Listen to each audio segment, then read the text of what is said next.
ஆண்டவராகிய இயேசு கிறிஸ்துவின் இனிய நாமத்தில் விசன் ஆஃப் ரிவைவல் ஊழியங்களின் சார்பாக உங்கள் யாவரையும் இந்த நிகழ்ச்சிக்கு அன்போடு கூட வரவேற்கிறேன், வாழ்த்துகிறேன். இந்த நாளிலே நாம் தியானம் பண்ணும்படியாக எடுத்துக்கொண்ட செய்தியினுடைய தலைப்பு ஜெபத்திலே தரித்திருங்கள். ஜெபத்திற்கு இந்நாட்களிலே நாம் அதிக முக்கியத்துவம் கொடுக்க வேண்டும் என்று பரிசுத்த ஆவியானவர் உணர்த்துகிறார். அநேகருக்கு அது உணர்த்தப்படுகிறது.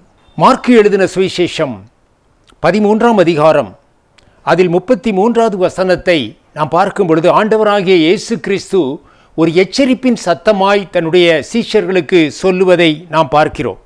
அக்காலத்தை நீங்கள் அறியாதபடியால் எச்சரிக்கையாயிருங்கள், விழித்திருந்து ஜெபம் பண்ணுங்கள். ஆண்டவராகிய இயேசு கிறிஸ்து ஒரு எச்சரிப்பாக இதை சொல்லுகிறார். அக்காலத்தை நீங்கள் அறியாதபடியால், ஆண்டவருடைய வருகையின் நாட்கள், வருகையின் நேரம், ஆண்டவர் எப்பொழுது வருவார், அவருடைய ரகசிய வருகை எப்பொழுது இருக்கும் என்று அந்த நாளிகையும் நாளையும் குமாரனும் அறியான் என்று சொல்லுகிறார் ஆண்டவர். பிதா தவிர ஒருவனும் அறியான். தேவதூதர்கள் அறியார்கள், குமாரனும் அறியான், ஒருவரும் அறியார்கள்.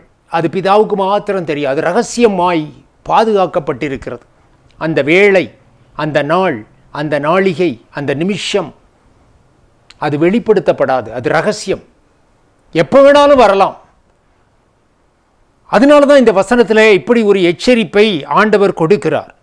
அக்காலத்தை நீங்கள் அறியாதபடியால் எச்சரிக்கையாயிருந்து விழித்திருந்து ஜெபம் பண்ணுங்கள். விழித்திருந்து என்று சொல்லும் பொழுது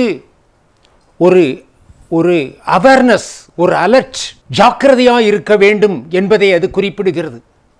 அசதியாக இருக்கக்கூடாது என்று குறிப்பிடுகிறது. ஆகையினாலே ஜெபத்திலே விழித்திருந்து ஜெபத்திலே தரித்திருங்கள் என்று இந்த வசனம் நமக்கு சொல்லுகிறது. விழித்திருந்து ஜெபம் பண்ணுங்கள். எப்பவும் விழிப்பாயிருங்கள். திருடன் வராதபடி அந்த வாட்ச்மேன் என்று சொல்லப்படுகிற அந்த காவலாளி, அவன் எப்பொழுதும் அலர்ட்டா, எச்சரிக்கையா, ஒரு சின்ன சின்ன சத்தம் கேட்டாலும் அங்கேயும் இங்கேயும் பார்த்து டார்ச்சை அடித்து அவன் விழிப்பாய் இருந்தால் மாத்திரமே அந்த திருட்டிற்கு அந்த இடம் தப்பித்து கொள்ள முடியும். சில இடங்களிலே 3-4 காவலாளிகள் போட்டிருப்பார்கள். முக்கியமான ஸ்தலங்களிலே செக்யூரிட்டிஸ் நிறைய இருப்பாங்க. அப்போ அவங்க 24 மணி நேரம் சின்ன சவுண்டு கேட்டாலும் உடனே எந்திரிச்சு ஓடுவாங்க. அப்போ அலர்ட் இதுதான்.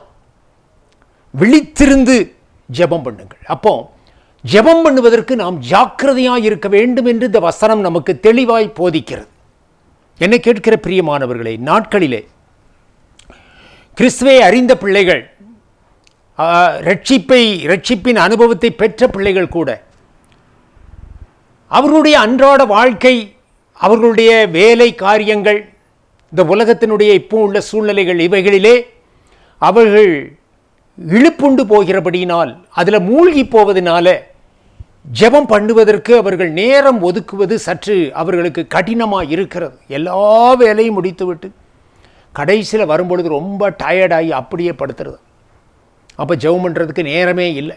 அப்படி ஒரு சூழ்நிலை இந்த காலகட்டத்திலே நாம் எல்லாருடைய வாழ்க்கையில், அநேகருடைய வாழ்க்கையிலே நாம் பார்க்கிறோம். என்னை கேட்கிற பிரியமானவர்களே, நாம் வருகைக்கு ஆயத்தப்பட வேண்டும் என்கிற ஒரு காரியத்திலே, ஆண்டவருடைய வருகையிலே, நாம் அவருடைய ராஜ்யத்திலே, அந்த இரகசிய வருகையிலே எடுத்துக்கொள்ளப்பட வேண்டும் என்பதுதான் நம்முடைய பிரதான நோக்கம். இந்த உலகத்தின் பாடுகள், இந்த உலகத்தினுடைய மகிமைகள், நம்முடைய படித்த படிப்புகள், நம்முடைய செல்வங்கள் எல்லாம் விட்டு இந்த உலகத்தை விட்டு போக வேண்டிய ஒரு நாள் வருகிறது. ஆதியிலே பக்தன் பாடினது போல, எனது மரணமோ உம் வருகை நாளோ, எது வந்து முந்தி வந்து என்னை சேருமோ என்று சொல்கிறது போல, ஒருவேளை நம்ம மரித்து போகலாம், நம்ம மரணம் முந்தி கொள்ளலாம், அல்லது ஆண்டவருடைய வருகை முந்தி கொள்ளலாம். எது முன்னால் வரும்னு தெரியாது. ரெண்டுமே இன்ன நேரத்தில் வரும்னு நமக்கு தெரியாது. நம்ம ஒன்றுமே பண்ண முடியாது. ஆகையினாலே நாம் விழித்திருந்து ஜெபம் பண்ண வேண்டும் என்று வேதம் நமக்கு எச்சரிக்கை கொடுக்கிறது. ஜெபம் நம்மையும் தேவனையும் இணைக்கிறது. ஆண்டவரோடு நமக்குள்ள உறவை மேம்படுத்துகிறது, அப்டேட் பண்ணுது. ஆண்டவருடைய சிந்தையை அறிந்து கொள்ள நமக்கு அது பிரயோஜனமாக இருக்கிறது. தேவ சமூகத்திலே உட்கார்ந்திருப்பது, அமர்ந்திருப்பது, ஆண்டவரோடு பேசுவது, இது எல்லாமே நாம் அறியாத அநேக ஆவிக்குரிய மண்டலங்களிலே பெரிய மாற்றங்களை அது உண்டாக்குகிறது என்பதை நாம் அறிந்து கொள்ள வேண்டும். இதனால் என்ன நடக்கப் போகிறது? நாங்கள் ஜெபம் பண்ணணும், ஒன்றும் நடக்கலை, இதுக்கு ஜெபம் பண்ணோம் நடக்கலை, அது அல்ல. தேவைகளை கேட்பது அல்ல. அதை தாண்டின ஒரு நிலை, ஆண்டவரோடு உறவு கொள்கிற ஒரு நிலை, அதனால் வரக்கூடிய அந்த விளைவுகள், அதனால் என்ன நடந்துச்சு என்று சொல்லி எல்லா வேளைகளிலும் நாம் அதை அறிந்து கொள்ள முடியாது. ஒரு ஆவியிலே ஒரு சந்தோஷம் உண்டாகும், ஒரு விடுதலை உண்டாகும், அதை சில வேளைகளிலே நாம் உணர முடியும். ஆனாலும் ஆவிக்குரிய மண்டலங்களிலே இந்த ஜெபம் பெரிய மாற்றங்களை செய்கிறது என்பதை நாம் அறிந்து கொள்ள வேண்டும். ஒரு ஜெபம் கூட வீணாய் போகாது. ஆண்டவருக்காய் நம்மை படுகிற பிரயாசங்கள் விருதாவாயிராது. அவர் ஜெபத்தை கேட்கிறவர். நம்ம ஜெபம் பண்ண ஆரம்பிக்கும் போது அவருடைய செவிகள் நம்மை கவனிக்க ஆரம்பிக்கிறது. நம்ம பண்ணுகிற ஜெபங்களை அவர் கவனிக்கிறார். யார் கேட்குறாங்களோ கேட்கலையோ, கர்த்தர் கேட்கிறார். அதை நம்ம உணர்ந்து கொள்ள வேண்டும். ஆகையினாலே ஜெபம் பண்ணுவதற்கு நாம் ஜாக்கிரதை உள்ளவர்களாய் காணப்பட வேண்டும் என்று வேதம் நமக்கு ஒரு எச்சரிப்பு கொடுக்கிறது. அப்போஸ்தலர் நடவடிக்கைகளை நாம் வாசிக்கும் பொழுது ஆதி அப்போஸ்தலர் காலத்திலே 1ஆம் நூற்றாண்டிலே ஜனங்கள் ஏராளமாய் 3000 4000 பேர் என்று ரட்சிக்கப்பட்டார்கள். பேதுருடைய பிரசங்கத்தை கேட்டு, அப்போஸ்தலர்களுடைய பிரசங்கத்தை கேட்டு, சீஷர்களுடைய பிரசங்கத்தை கேட்டு ஒவ்வொரு இடத்திலும் சுவிசேஷம் அறிவிக்கப்பட்ட போது திரளாய் ஜனங்கள் ரட்சிக்கப்பட்டார்கள் என்பதை நாம் பார்க்க முடிகிறது. அப்படி ரட்சிக்கப்பட்டவர்கள் சபையிலே சேர்த்து கொள்ளப்பட்டார்கள் என்பதையும் நாம் பார்க்கிறோம். அப்படி சேர்த்து கொள்ளப்பட்டவர்கள் அப்போஸ்தலர் 2:42 பார்க்கும் பொழுது, அவர்கள் அப்போஸ்தலருடைய உபதேசத்திலும் அந்நியோன்யத்திலும் அப்பம் பிட்குதலிலும் ஜெபம் பண்ணுதலிலும் உறுதியாய் தரித்திருந்தார்கள் என்று சொல்லப்பட்டிருக்கிறது. அப்போஸ்தலருடைய உபதேசத்திலும் அந்நியோன்யத்திலும் அப்பம் பிட்குதலிலும் ஜெபம் பண்ணுதலிலும் உறுதியாய் தரித்திருந்தார்கள். ஜெபம் பண்ணுதலிலே உறுதியாய் தரித்திருந்தார்கள். அப்போஸ்தலருடைய உபதேசத்தை கேட்டார்கள். அந்நியோன்யம், அவர்கள் அந்த விசுவாசிகள் ஒருவரோடு ஒருவர் நல்ல உறவிலே இருந்தார்கள். ஜெபம் பண்ணுதலில் உறுதியாய் தரித்திருந்தார்கள். அந்த ஜெபம் தோய்ந்து போகல, ஜெபம் குறைந்து போகல.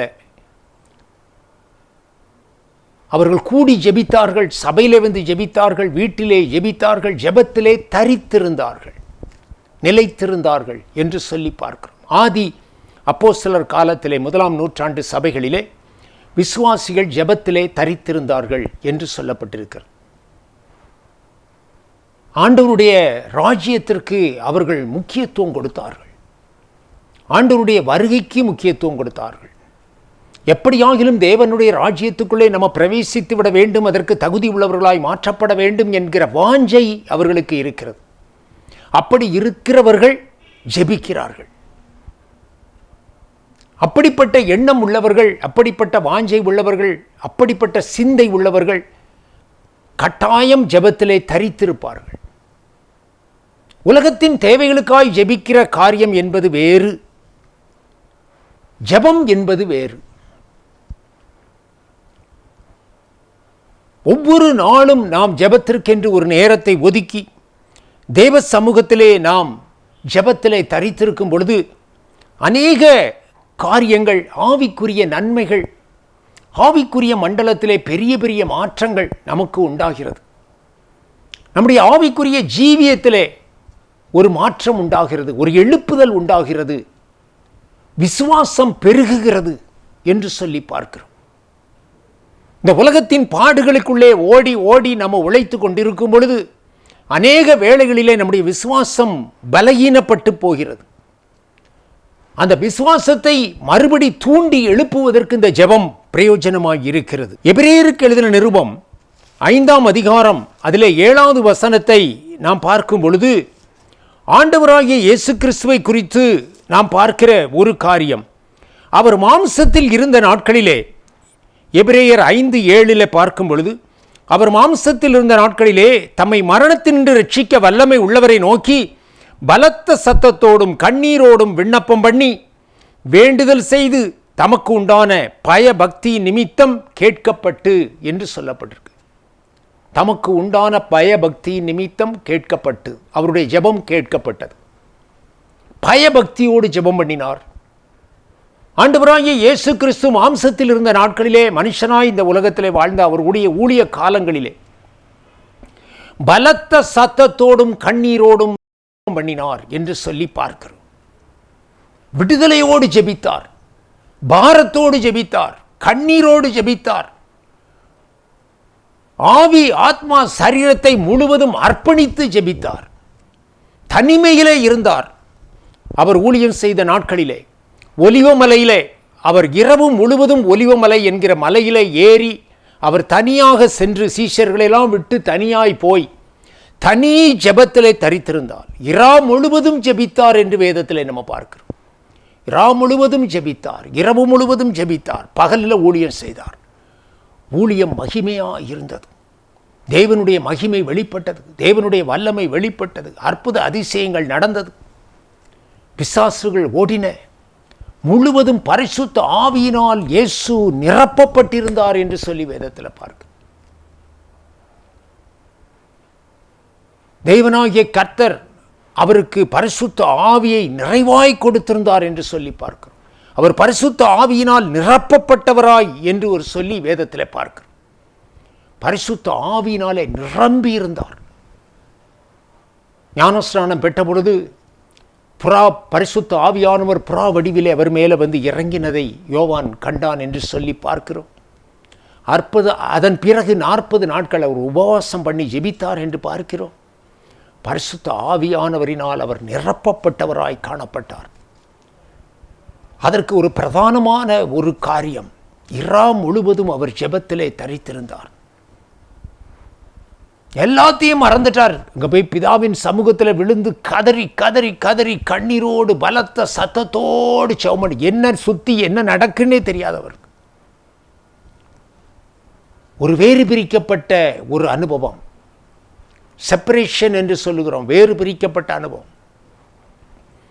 முதலாவது வேறு பிரிக்கப்பட்ட அனுபவம் நம்ம ஜெப ஜீவியத்திலே காணப்படும். ஜெபிக்கும் பொழுது உலகத்தினுடைய சிந்தைகள், உலகத்தினுடைய பாடுகள், பாரங்கள், கவலைகள், சந்தோஷங்கள், மகிமைகள் இதெல்லாம் குப்பையை போல தூர ஒதுக்கி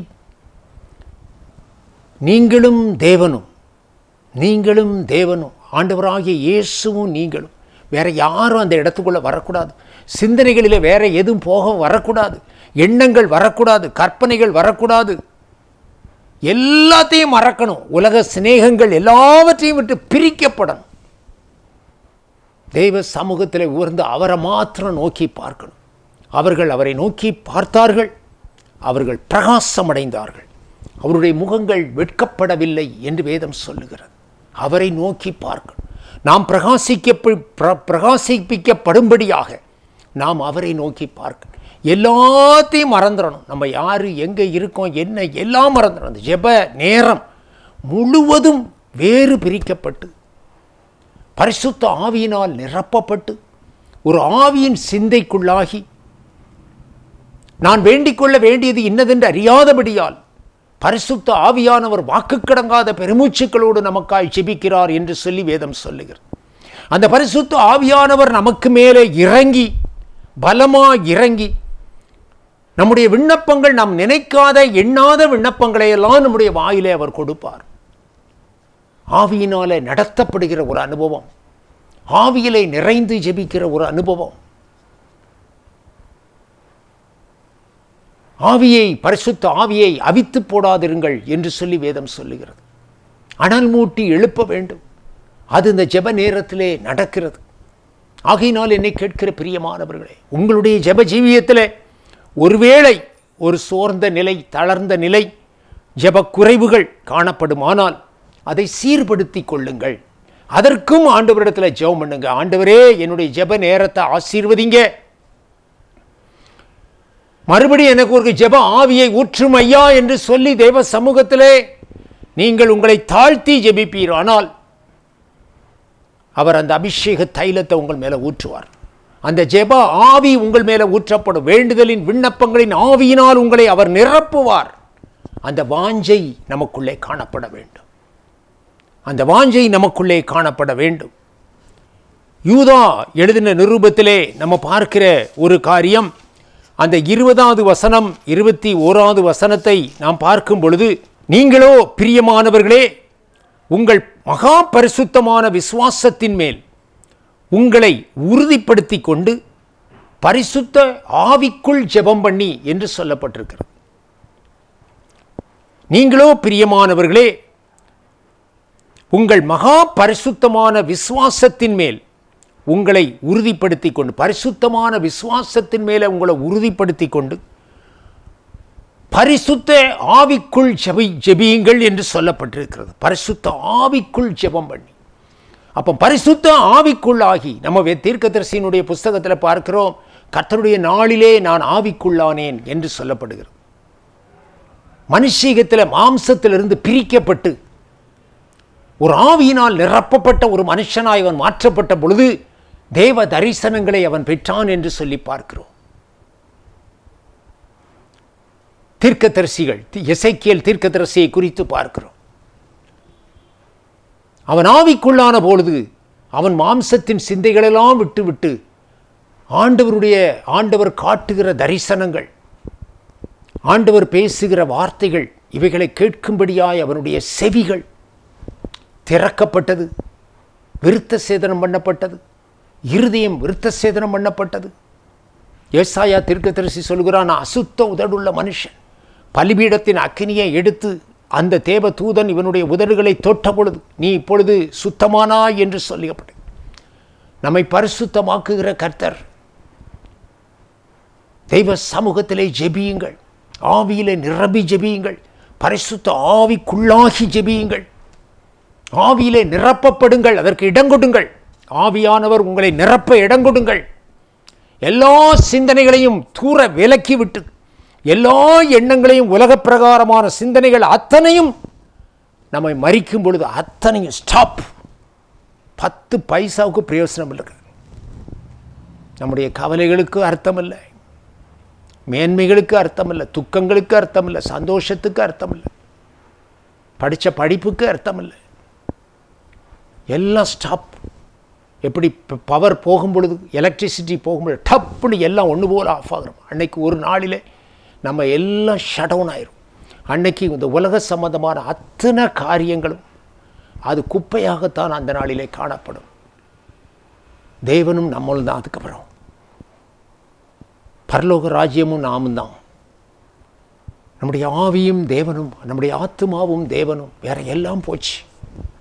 ஆகையினாலே என்னை கேட்கிற பிரியமானவர்களே, பரிசுத்த ஆவிக்குள்ளே ஜெபம் பண்ணி உங்களுடைய ஜெப அக்கினியை நீங்கள் கூட்டுங்க. அந்த நாட்களிலே உங்களுக்குள்ளே அந்த அக்கினி பெருக பெருக உங்களை சுற்றி உள்ளவர்களுக்குள்ளே அது பரவ ஆரம்பித்து ரட்சிப்பு உண்டாகும். நீங்கள் பழகுகிற நண்பர்கள், உறவினர்கள், நீங்கள் சாதாரணமாக பேசுவீங்க, அவங்க தொடப்படுவாங்க. தேவ பிரசன்னத்தினால் நீங்கள் நிரப்பப்படுவீர்கள். அப்படி நிரம்புகிற ஒரு அனுபவத்துக்குள்ளே அந்த ஜெபம் போக வேண்டும். ஜெபத்தினுடைய குவாலிட்டி முக்கியம். எவ்வளவு நேரம் ஜெபிக்கிறோம் என்பது இரண்டாவது காரியம். முதலாவது காரியம் எப்படி ஜெபிக்கிறோம். முழுவதும் தேவனோடு ஐக்கியப்பட்டு மகா பரிசுத்த ஸ்தலத்தின் அனுபவத்துக்குள்ளே நம்மை கொண்டு சென்று கொஞ்சம் கொஞ்சமாய் ஆண்டவரை நெருங்கி சேர்ந்து அந்த ஜெப வேளையில் ஒரு மகா பரிசுத்த ஸ்தலத்தின் அனுபவத்தில் நம்ம வந்து தேவனை நோக்கி நம்ம இருதயத்தின் ஆழத்திலிருந்து ஆவியோடு விண்ணப்பம் பண்ணி, கருத்தோடு விண்ணப்பம் பண்ணி, பரிசுத்த ஆவியினால் நிரப்பப்பட்டு விண்ணப்பம் பண்ணி, இப்படியாய் ஆவியிலே நிறைந்து நிறைந்து நிறைந்து நீங்கள் ஜெபிக்கும் பொழுது அது உங்களுடைய ஆவியிலும் மாற்றத்தை கொண்டு வருகிறது, ஆத்துமாவிலும் மாற்றத்தை கொண்டு வருகிறது, மாம்சத்திலும் மாற்றத்தை கொண்டு வருகிறது. எல்லாம் ஆண்டவரிடத்தில் முழுவதுமாய் அர்ப்பணித்து ஜெபிக்கிறோம். ஜீவ பலியாய் கர்த்தருக்கு முன்பாய் உங்களை நீங்கள் அர்ப்பணித்து ஒப்பு கொடுத்து ஜெபிக்க. 21வது வசனத்திலே பார்க்கிறோம், தேவனுடைய அன்பிலே உங்களை காத்துக்கொண்டு. முதலாவது வசனத்திலே பார்த்தோம், உங்களை பரிசுத்த ஆவி விசுவாசத்தின் மேல் உறுதிப்படுத்தி கொண்டு பரிசுத்த ஆவிக்குள் ஜெபம் பண்ணி தேவனுடைய அன்பிலே உங்களை காத்துக்கொண்டு ஆண்டவராகிய இயேசு கிறிஸ்து சொன்னார், நான் உங்களிடத்தில் அன்பாயிருப்பது போல நீங்களும் ஒருவரில் ஒருவர் அன்பாயிருங்கள், என்னுடைய அன்பிலே நிலைத்திருங்கள் என்று ஆண்டவர் இயேசு சொன்னார். அவருடைய அன்பு மாறாதது. அந்த அன்பு அப்படியே கான்ஸ்டன்ட், அது மாறாது. நம்முடைய அன்பு மாறிக்கொண்டே இருக்கும். அந்த அன்பிலே நிலைத்திருங்கள் என்று இயேசு சொன்னார். அவருடைய அன்புக்கு பாத்திரவான்களாய் இருங்கள், அதிலே நிலைத்திருங்கள் என்று இயேசு சொன்னார். தேவனுடைய அன்பிலே உங்களை காத்துக்கொண்டு நித்திய ஜீவனுக்கு ஏதுவாக நம்முடைய கர்த்தராகிய இயேசு கிறிஸ்துவினுடைய இரக்கத்தை பெற காத்திருங்கள். நித்திய ஜீவனுக்கு ஏதுவாக அவருடைய இரக்கம் நமக்கு கிடைக்கணும். நித்திய ஜீவனுக்குள்ளே நம்ம பிரவேசிக்க வேண்டுமானால் அவருடைய இரக்கம் நமக்கு வேண்டும், அவருடைய கிருபை வேண்டும். அவருடைய இரக்கத்தை பெற காத்திருங்கள். ஜெபித்து ஜெபித்து ஜெபித்து நம்முடைய எண்ணங்கள் ஏக்கங்கள் எல்லாம் அவருடைய ராஜ்யத்திற்கு அடுத்த காரியங்களிலே ஆண்டவருடைய சமூகத்திலே நாம் கண்ணீரோடு ஜெபிக்கும் பொழுது கட்டாயம் நாம் கைவிடப்படாதபடி ஆண்டவருடைய இரக்கத்தினாலே கிருபையினாலே பரலோக ராஜ்யத்திற்குள்ளே நம்ம பிரவேசிக்கும் ஒரு சலாக்கியத்தை அவர் கொடுப்பார்.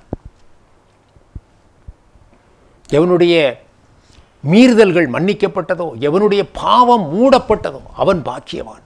குறைகள் இருக்கலாம், குற்றங்கள் இருக்கலாம். அறிக்கையிட்டு தேவ சமூகத்திலே மன்னிப்பு கேட்கும் பொழுது கர்த்தர் அதை மன்னித்து நம்மை பரிசுத்தப்படுத்தி அவருடைய ராஜ்யத்திற்கு தகுதி உள்ளவர்களார். பரலோக ராஜ்யம் பலவந்தம் பண்ணப்படுகிறது என்று வேதம் சொல்லுகிறது. பலவந்தம் பண்ணுகிறவர்கள் அதில் பிரவேசிக்கிறார்கள். அதை குறித்து அக்கறையே இல்லாமல், அந்த சிந்தையே நமக்கு இல்லாமல் இருக்குமானால் பரலோக ராஜ்யத்தில் பிரவேசிப்பது ஒரு சந்தேகத்துக்குரிய ஒரு காரியமாக இருக்கும். அதை வாஞ்சித்து நாடுகிறவர்கள், பலவந்தம் பண்ணுகிறவர்கள், அதற்குள் பிரவேசிக்க வேண்டும் என்று விண்ணப்பம் பண்ணுகிறவர்கள், ஆசைப்படுகிறவர்கள், என்னை தகுதிப்படுத்தும் என்று சொல்லி தன்னை தாழ்த்துகிறவர்கள், தன்னுடைய பாவங்களை, குற்றங்களை, குறைகளை ஒவ்வொன்றாய் உணர்ந்து நான் இப்படி செய்துட்டேனே, இது சரியில்லையே, அது சரியில்லையே, நம்மை நாமே சோதித்து ஆராய்ந்து அறிந்து கர்த்தருடைய சமூகத்திலே நாம் அறிக்கை செய்து பயபக்தியோடு கண்ணீரோடு பலத்த சத்தத்தோடு நாம் விண்ணப்பம் பண்ணும் பொழுது அந்த ஜெபம் தேவ சமூகத்திலே கேட்கப்படுகிறது. இப்படி ஜெபத்தில் போற ஒரு கூட்ட விசுவாசிகள் இருக்கிறார்கள், ஊழியர்களும் இருக்கிறார். ஆகையினால் என்னை கேட்கிற பிரியமானவர்களே, இந்த நாட்களிலே, கடைசி நாட்களிலே இந்த ஜெபத்திலே நாம் ஜாக்கிரதையாக இருப்போம். அதில் ஒரு மந்த நிலைமை, நம்முடைய ஜெபத்திலே ஒரு மந்த நிலைமை நமக்கு காணப்படக்கூடாது. அது கொஞ்சம் தொய்ந்து போனாலும் அதை மறுபடி எழுப்பிடணும். ஆகையினாலே மறுபடி எழும்புங்கள், மறுபடி ஜெபியுங்கள். ஆதியிலே நீங்கள் பண்ணின ஜெபத்துக்கு மறுபடி அந்த அனுபவத்துக்குள்ளே வாருங்க. ஆண்டவர் கர்த்தர் உங்களுக்கு உதவி செய்வார், பரிசுத்த ஆவியானவர் உதவி செய்வார். சங்கீதம் 39:3 பார்க்கும் பொழுது, என் இருதயம் எனக்குள்ளே அனல் கொண்டது, நான் தியானிக்கையிலே அக்கினி மூண்டது, அப்பொழுது என் நாவினால் விண்ணப்பம் செய்தேன் என்று சொல்லப்படுகிறது. சங்கீதக்காரனுடைய ஒரு அனுபவம், என் இருதயம் எனக்குள்ளே அனல் கொண்டது. அனல் கொள்ளணும். ஜெபம் பண்ணும் பொழுது நம்முடைய இருதயம் அனல் கொள்ளணும்.